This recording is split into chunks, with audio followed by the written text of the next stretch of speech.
Petrol కొరతపై Vijayawada నుంచి మరింత సమాచారాన్ని మా కరెస్పాండెంట్ ప్రసాద్ అందిస్తారు. Prasad, over to you.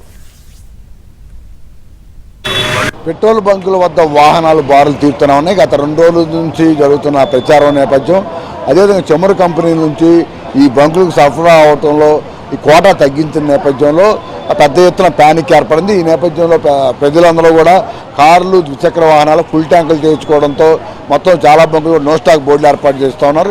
ఈ పరిణామాల నేపథ్యంలో ఇప్పుడు ముఖ్యమంత్రి చంద్రబాబు నాయుడు ఉన్నత స్థాయిలో సమీక్ష చేశారు. నిన్న తీవ్ర ఆగ్రహం వ్యక్తం చేస్తూ అధికారుల తీరుపై కూడా తీవ్రంగా మండిపడ్డారు.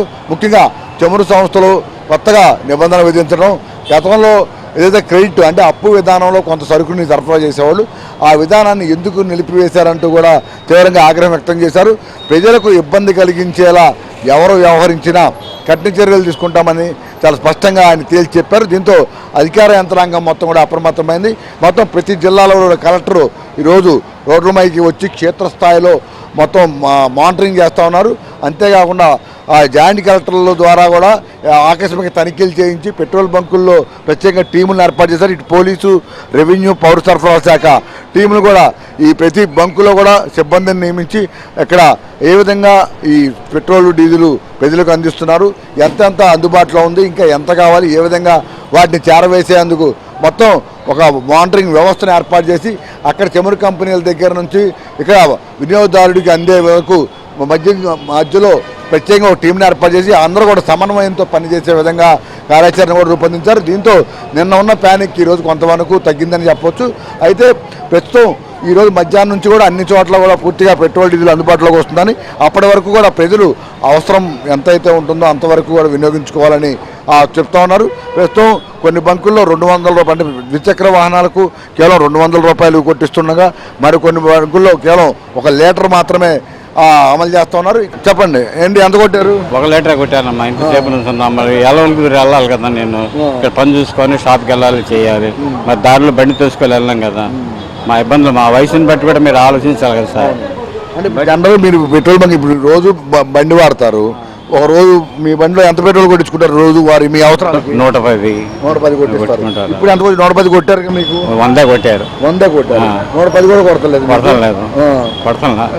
అంటే ఇప్పుడున్న పరిస్థితులు మీకు ఎంత కొడితే 200 కొట్టారా, 1 లీటర్ కొడితే సరిపోతుంది? 150, 160 బాగుంటుంది.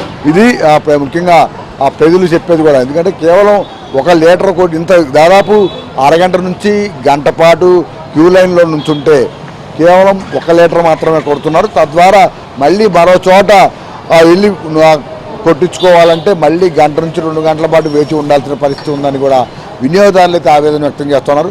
అయితే ప్రభుత్వ పరంగా మాత్రం ఈ ప్యానిక్ సిచ్యువేషన్ అంతా కూడా కేవలం ఈ సోషల్ మీడియాలో వచ్చిన ప్రచారం. ఒకటి, చమురు సంస్థల కంపెనీలు అన్నీ కూడా రేపు పశ్చిమ బంగాళ ఎలక్షన్ 2వ విడత అయిన వెంటనే లీటర్ 20 నుంచి 30 రూపాయలు పెంచుతుంది, అందుకని కావాలని కృత్రిమ కొరత సృష్టిస్తున్నారు అనేది ఒక కారణం. మరొకటి, ఈ మొత్తం వీటికి సంబంధించి బంకుల్లో పెట్రోల్ మొత్తం అయిపోతుంది, ముందు దొరికే అవకాశం లేదు అని మరో ప్రచారం. ఈ రెండు కారణాల వల్లే ఈరోజు ప్రజలు ఇంత ప్యానిక్గా పెట్రోల్ బంకుల దగ్గర క్యూలు కడతాం. ఇటు కారుల్లో కావచ్చు, బైకుల్లో కావచ్చు పెద్ద ఎత్తున ఫుల్ ట్యాంకులు చేయించుకునేందుకు ముందుకు రావడం ద్వారా సేవతో నో స్టాక్ బోర్డులు ఏర్పాటు చేశారు. అవసరం మేరకు పెట్రోల్, డీజిల్ కొట్టించుకొని 2-3 రోజుల్లో పూర్తిగా ఎవరికి ఎంత కావాలంటే అంత పూర్తిగా సరఫరా చేసే విధంగా అన్ని రకాల చర్యలు తీసుకున్నట్టు కూడా అధికారులు ప్రకటిస్తున్నారు. గణేష్తో వరప్రసాద్, ఏబీ ఆంధ్రజ్యోతి, విజయవాడ.